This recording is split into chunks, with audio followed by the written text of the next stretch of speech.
Hi there, welcome once again to the Dukascopy TV studio here in Geneva. I'm Ben Jones. Back alongside me is Jean-Francois Owczarczak. Jean-Francois, once again, thank you very much for joining us. Hi Ben, and thank you for having me. Not a problem. So we have a busy week ahead of us. We have the US rate decision on Wednesday. Then on Thursday we have an ECB quantitative easing discussion and the Scottish referendum. So let's go straight in and look at currencies then. Okay, well that's a lot of news. So we're back on our FinGraphs mosaic for this Dukascopy show. This is an hourly mosaic, so gives a perspective over the next few weeks.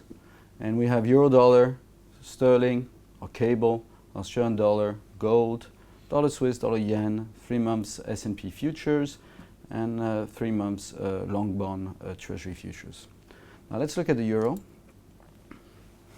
So last time we were here, we were saying that it was getting closer to exhaustion, that there was probably the possibility to make it below 130, and that's actually what happened. It kind of aggressively dived or about 10 days ago.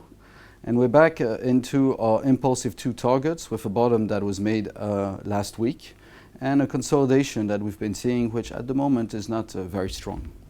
Now let's look at this investor's view and the wider perspective. We have a weekly chart, a daily chart, and an hourly chart.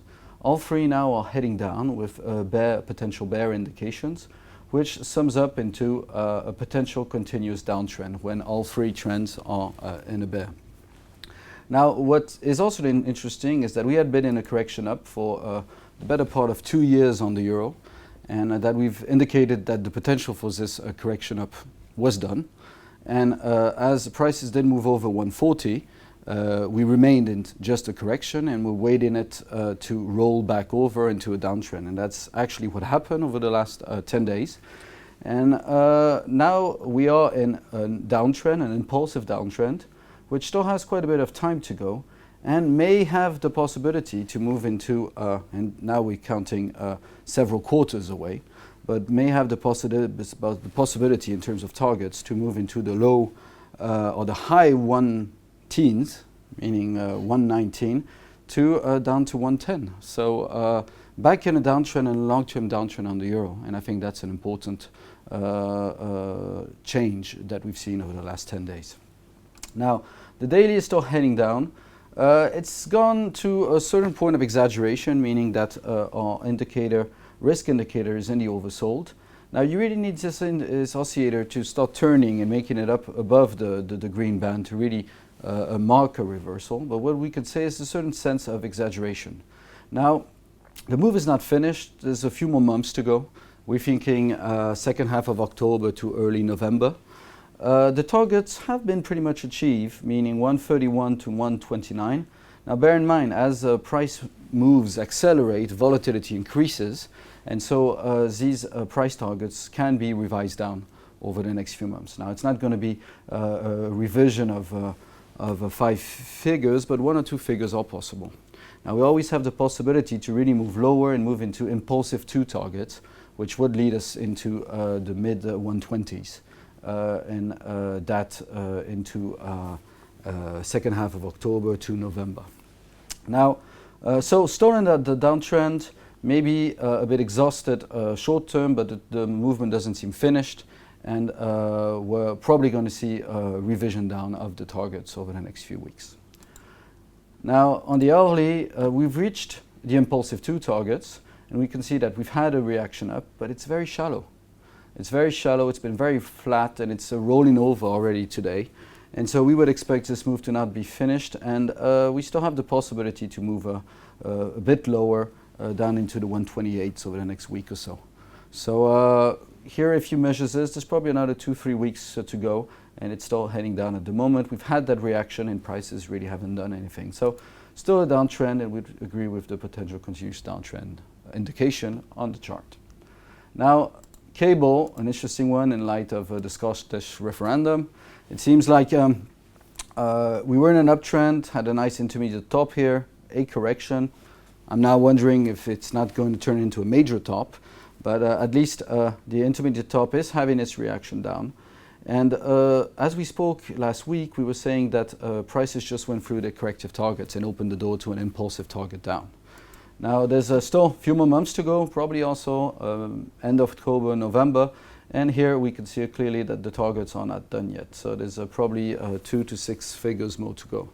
Now a big event with this Scottish referendum, we'll see what happens, but at the moment the market, although it did react on a lot of concern and a lot of political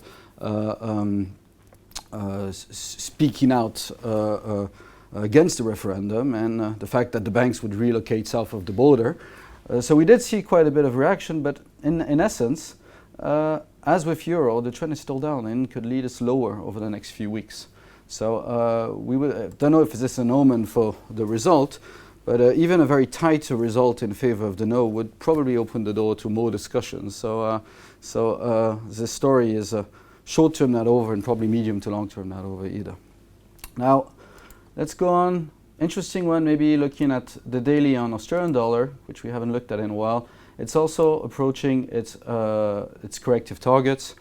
Breakthrough of 0.8970 would move us into impulsive mode and create more downside momentum. So we're getting towards critical support here too, which we wouldn't want to see broken. Now gold, we bit negative the better part of 2 years. We're still waiting for our targets to be fulfilled in the low, in the high 1100s down to below 1000.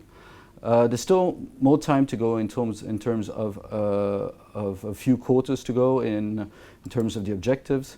The daily, last time we spoke, had recently resumed its downtrend, so was back into impulsive mode down. And we can see here that it's accelerating quite nicely, and we don't really see any point of stress. So there's a few months to go now. We could very soon be below the 1200 and even down to 1120. Now the daily, a bit exhausted here, small reaction, but we could always develop into an impulsive 2 here. So I'd probably trust the daily here, which still has some potential down. Now, so all three in the bear, potential continuous downtrend as with the euro. Now, very quickly, dollar Swiss, corrective down still on the weekly, but the daily is clearly an impulsive up, pretty much the same timing as on the euro. Few more figures to go, and here already an impulsive 2, and you can see here, it's kind of a sign that the move is not finished when you can see the oscillator moving down and kind of stopping in the middle with prices very flat. That means risk is lowering and prices are not doing anything. So this is probably the last move up here, at least. Now, in terms of the S&P, well, still some potential over the long term on this weekly impulsive 2. It's quite tentative, but it could bring us up into the 2200s. And that's, we count it in quarters here. We did have quite a nice top here, so probably an intermediate top. But it seems that the daily also reached kind of a resistance zone here, with the envelopes touching each other twice, us being into the targets. We didn't quite make it up to the more aggressive end of the targets to 220.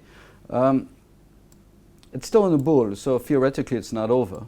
And I would really start getting concerned really if the hourly could make it below its corrective targets. That is 1958, those are the numbers to watch for. If we stay above them and start up again, as we've done many times over the last few months, then I'd probably trust the daily to do have at least another attempt up to its higher levels here, and I'll probably initiate the move which will bring us up further on into the year. Fantastic. Jean-Francois, once again, thank you very much for joining us. You're welcome. And thank you for watching. Jean-Francois will be back next week, but until then, make sure you keep clicking back to Dukascopic TV for plenty more updates and exclusive interviews. Bye for now.